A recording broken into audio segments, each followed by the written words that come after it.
Assalamualaikum warahmatullahi wabarakatuh. Waalaikumsalam warahmatullahi wabarakatuh. Apa kabarnya teman-teman semua? Alhamdulillah baik. Alhamdulillah baik. Alhamdulillah pada sehat ya, semoga hari ini kita bisa berkumpul di kelas ini untuk perkuliahan hari ini.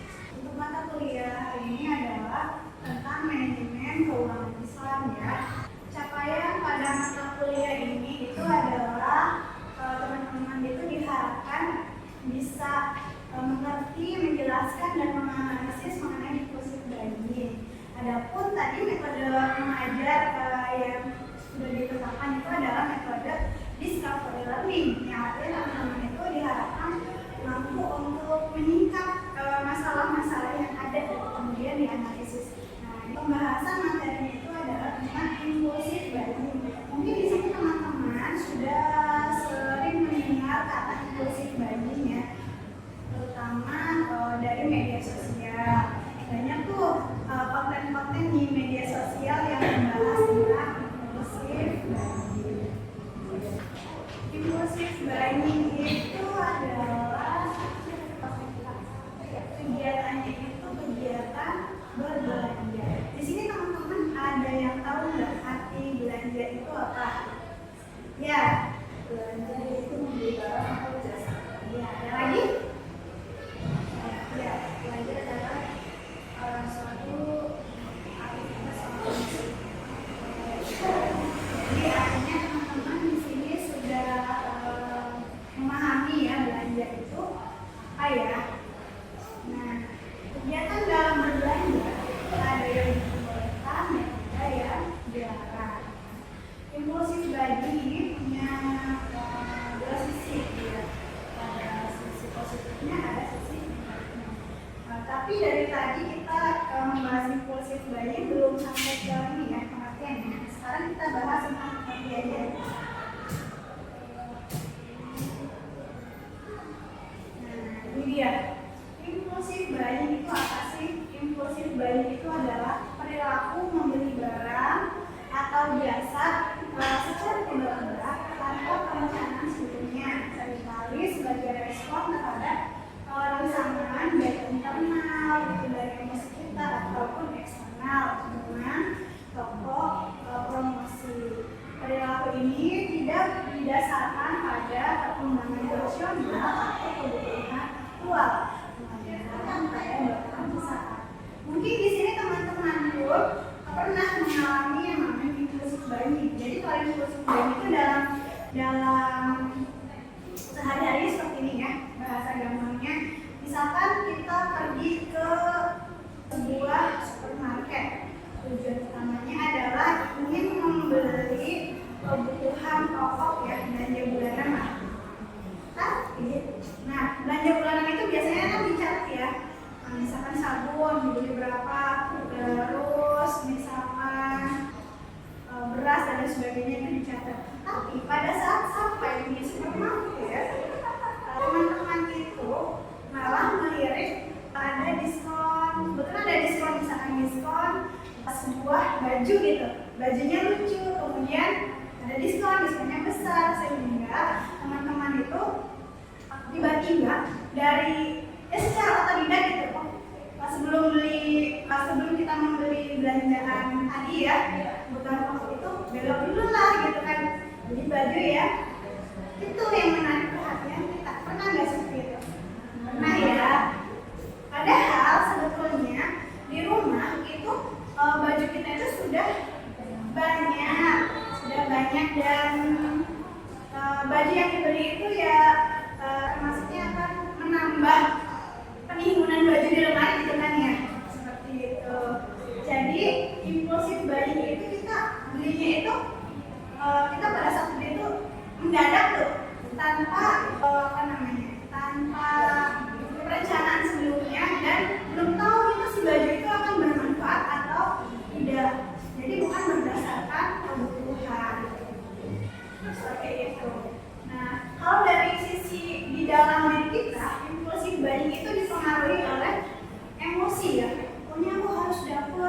baju itu gitu karena takutnya nggak ada lagi, apalagi perempuan ya seperti itu. Entah kalau laki-laki seperti itu tidak? Jarang. Sama. Tapi waktu mungkin bukan baju ya.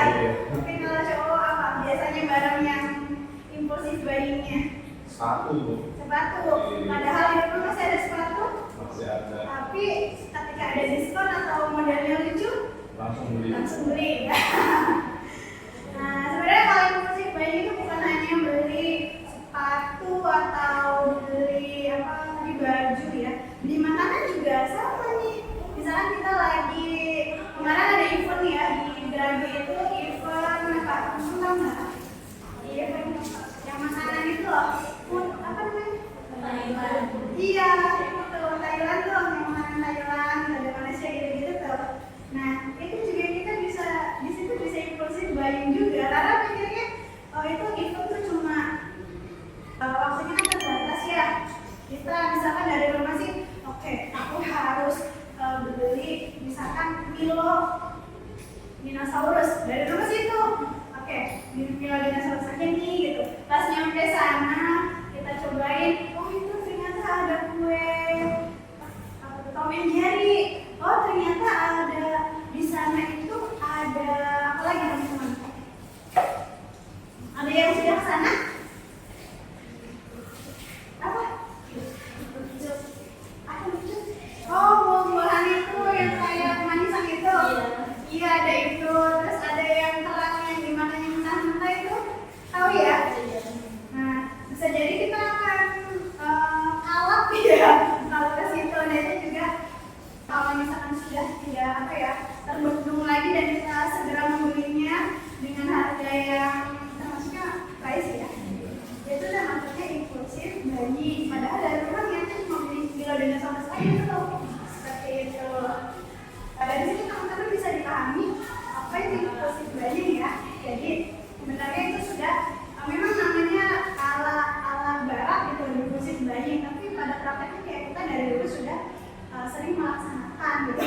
Maksudnya seperti kita secara tidak sadar itu kita juga pernah mengalami kondisi impulsif buying ini seperti itu. Nah, impulsif buying tadi kan ini ya. Tadi kalau dalam diri kita itu dipengaruhi oleh emosi itu, aku pokoknya harus jajan itu, makan itu kapan lagi sih ada di Cirebon, 1 tahun sekali juga tidak kan. Nah, kalau tadi yang ada itu, pokoknya aku harus beli sepatu itu. Barangkali nanti stoknya tidak muncul lagi gitu kan, seperti itu. Jadi emosi itu bagian dari ini ya, psikologi gitu. Jadi impulsif buying itu berkaitan dengan psikologi konsumen seperti itu. Nah di sini ada 3 teori teman-teman. Ada teori berproses dan teori emosi aksi dan juga self control teori. Nah teori berproses itu jadi ada 2 sistem. Yang pertama, otak kita itu akan bekerja secara cepat, intuitif, sehingga kita emosional gitu. Kayak tadi tuh contohnya, ada itu tadi jalan-jalan gitu kan, jalan-jalan, kemudian menemukan sepatunya lucu nih gitu. Padahal di rumah masih banyak sepatu, tapi karena otaknya bekerja secara cepat sehingga emosional gitu, aku harus segera membeli sepatu tersebut seperti itu. Nah itu untuk sistem 1. Kalau sistem 2, berpikirnya itu secara rasional ya, otaknya berpikir lambat tapi secara rasional.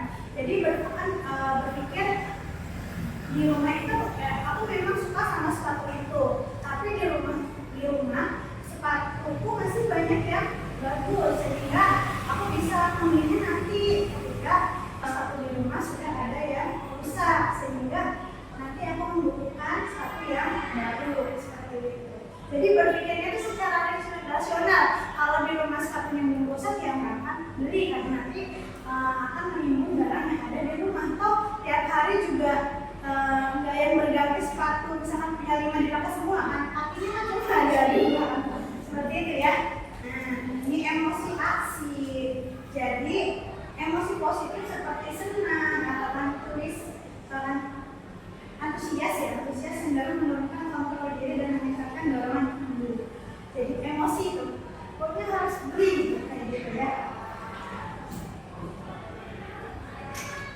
mungkin kalau dari sisi pedagang sih, dari sisi perekonomian, impulsif buying itu meningkatkan roda perekonomian ya.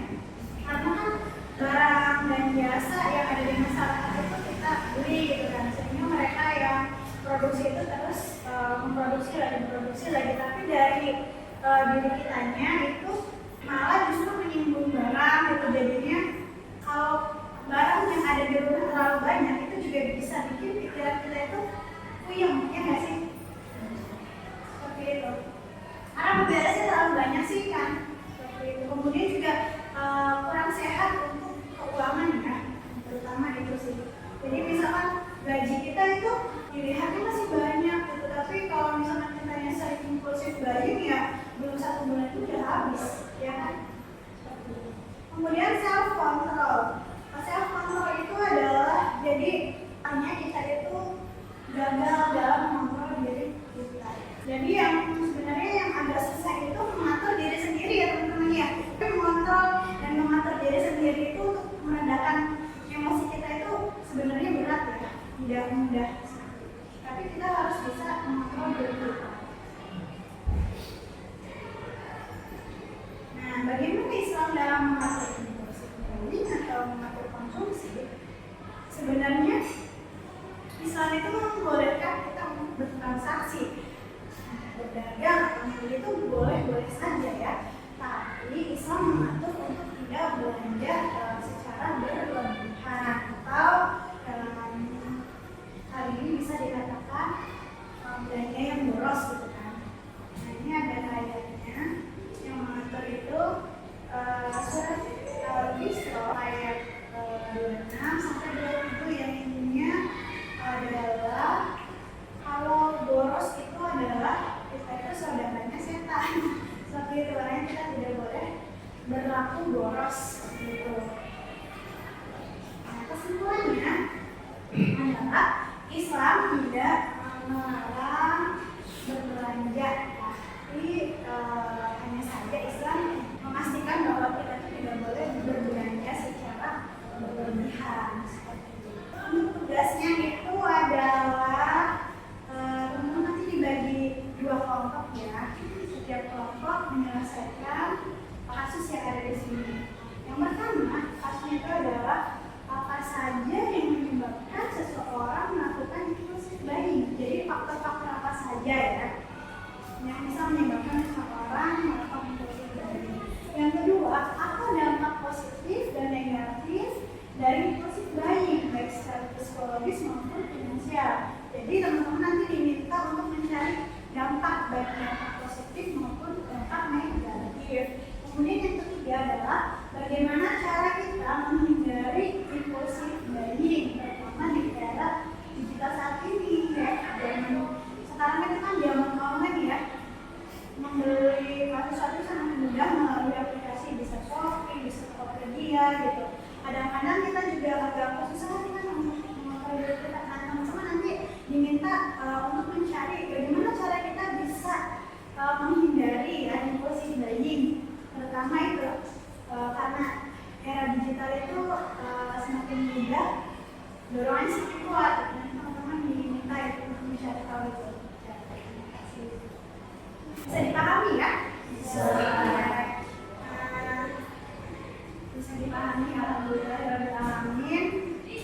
Karena teman-teman sudah pada paham, dan Ibu harapkan nanti pertemuan depan kasus ini teman-teman sudah selesaikan, dan pertemuan mendatang kita akan membahas kasus ini. Teman-teman nanti akan presentasi ya. Setiap kelompoknya akan mempresentasikan ya. Kita nanti bagi 2 kelompok ya. Terima kasih atas perhatiannya. Semoga materi yang disampaikan membawa kemaslahatan itu bersama ya. Terima kasih. Mungkin untuk materi hari ini